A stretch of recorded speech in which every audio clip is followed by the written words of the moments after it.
Alright there, this is just a quick little wrap up that I thought I'd do because it's the end of January. It's actually bang on the end of January.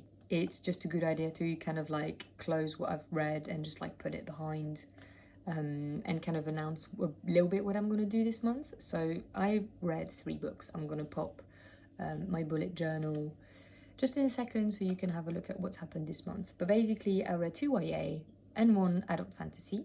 So the first one I read was Spindle by Elizabeth Lim. It was my very first buddy read with Prisca, which I really liked. I love the process, and we're actually doing it like back to back now. We're trying to read the Grisha trilogy together, and then she'll have a reread of the Six of Crows and I'll read it for the first time to be all set for the Netflix announcement. So, you know, we'll see about that. For Spindle, actually I have it next to me in here, which is a solid copy.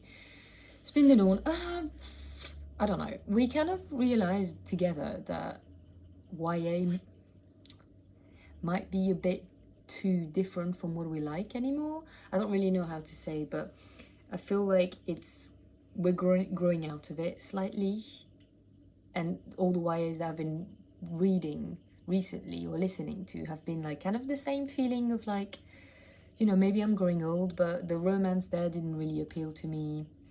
It always has to be some sort of brooding dark guy that's really trying to impress the girl, and I don't know, I mean it was a nice read, but I wouldn't say that it was my favorite. I think I gave it 3 stars, which is kind of what it deserves. It's a good story, it's a nice read. I wasn't blown away by it, so I wouldn't 100% recommend it, but if you like YA and the kind of tropes that comes with it, then you'll probably love it, because it's, you know, chosen one, you know, she doesn't know she has magic powers, and yet she does. She meets the brooding guy, they fall in love inevitably. It's kind of like enemies to lover. I don't know, maybe I've read too much of it, but this is where we are. Next I read the second book in the Mistborn trilogy, at least the first one, which was The Whale of Ascension. It's right next to me, I can read it upside down. I loved it.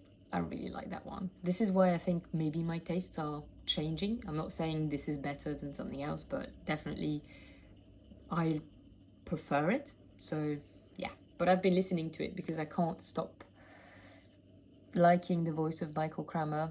So I've had to listen to it, but I bought the books to do a reread maybe sometime later in the year so that I can maybe process. Also, I've realized that audiobooks are obviously with listening to it, you don't get to have the spelling of things, especially like cities, characters, and it's been missing me a bit because I was chatting about it with my friend Prisca, and we weren't too sure of what we were referencing to each other. So she read them a while ago. She read them in French, but the names are the same in a translated version. And I would talk about someone, I don't know, what did I do? Osier, I think. Osier, I think that's how Michael Kramer says it. She was like, what do you mean? You mean Oriser? And that's how it's spelled back home. Or that's how it's spelled, I think. But that's what, I didn't know it was spelled like that, basically, yeah. So it was definitely interesting to realize how actual physical book can be useful, and the magic system here is I wouldn't say it's dramatically difficult, but there are a certain understanding that you need to have, so having the book sometimes helps with like, and especially if you have a visual memory and understanding, then I'd say it's pretty useful to have the real book. But I loved it. I mean, it was I really want to do a massive big video on the trilogy, so I'm currently reading it as of now. I think I'm on chapter 3 of the third one here, which is the Hero of Ages. The Hero of Ages. There you go. Sorry, but I'm loving it. So we'll talk about it a bit later. But I loved everything. I loved Sazed. He's my favorite. I loved the romance. Oh God, I love it. So we'll talk about it later. So lastly, we read Shadow and Bones, which is the first in the Grisha trilogy with my friend. So we're buddy reading it. We were buddy reading it. We finished it together, and it was okay. Once again, it's a YA. Some people say that Six of Crows is largely better. that's certainly what my friend was saying. So I'm willing to, well, I'm excited to get to that point too when we finish the trilogy. But for me, I don't know. Certain things didn't make sense.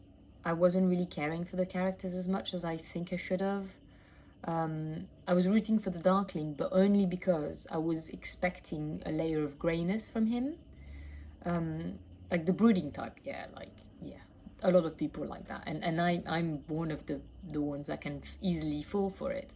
But say a character such as Severus Snape in the Harry Potter series, or Takeshi Kido in The Man in the High Castle, the TV adaptation though, because he doesn't appear in the book. But those characters are the best because they're grey. They have a layer of greyness, and that's what I think attracts me so much in those characters, and I just end up just rooting for them and really, really shipping them because they're evil, but they have a good reason for it. It sounds awful, but I think you get what I mean. Him being called the Darkling was a bit, but I could pass over. I thought, why not? You know, at least it does what it says on the tin. So I thought maybe, but I just was expecting greyness, and so far we're halfway through the second book as we talk, so I'm not quite finished, so I can't count it in my January one.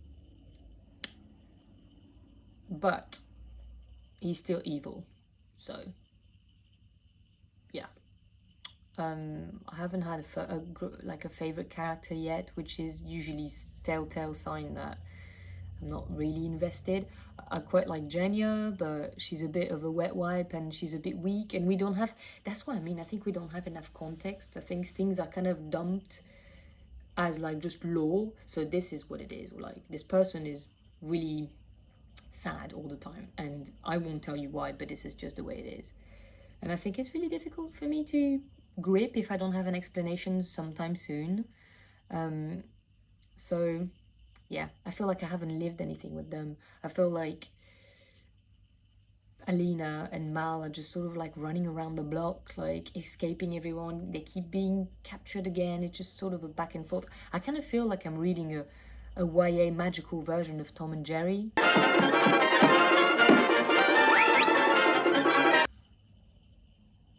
And I don't know if I like that. So I said we'll carry on. I mean, I love the buddy reading.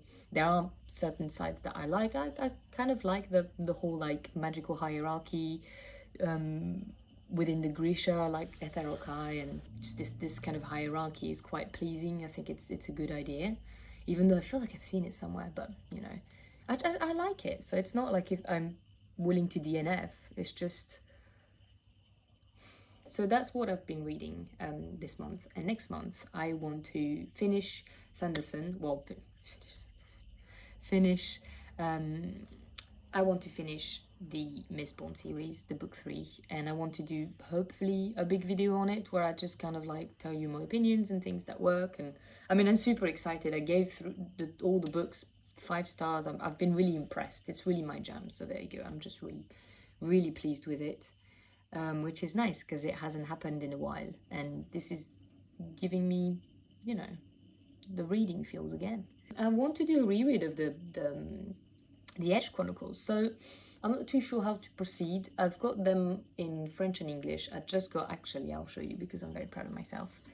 I just got the last book that I was missing, which is the French edition of the last duology. Well, they made it a duology in France, and it's not a duology, it's a standalone book in the UK, which is a bit strange. Right, so these two are the Nate duology or standalone. I think I have it here too. So this is the English version, this is it, and then in France we've made 2 books, and they actually match the other collection, so that's pretty good. I'm very excited, and I've never had the chance to read it because not very much of that book came out at the time. I was already in the UK, but my English wasn't good enough to read like that series in English.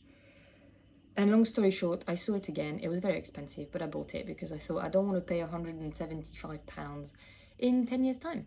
So I bought it and I have it now, and I'm very pleased. This is like this passion of buying books in me that's just like spilling over.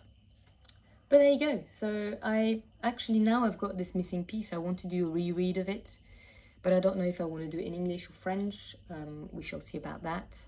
Definitely, I read the Quint one, the first book in the series, the first in his trilogy, which I have in both English and French. I love that. And for once they match, more or less, which is very satisfying. Although these are paperback, but they're big paperback, so what can I say? Yeah, so that's nice. We shall see, but I definitely want to do a reread of them and start talking about it. And speaking of which, I want to do a big video of these books, that series, kind of like explain it to the people, explain my love for it, kind of shine a light on it. I know that a lot of booktubers are having usually a series that they're really fond of, that they kind of root for and like fight for, and I've realized that this series was that for me, so I really want to share it to the good people of booktube and see what you guys think, because it's been labeled as middle grade. I kind of agree and disagree in it. I think it has its place in YA, but we shall talk about that later.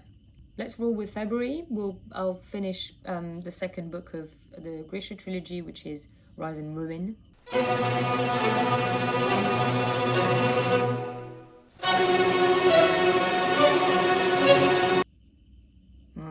But I'll finish it, and I will try and read the Quint trilogy and carry on with my TBR. So we'll see. But anyways, thank you so much for watching that little wrap up. I know it was a bit bigger than usual, but yeah, roll on. Bye.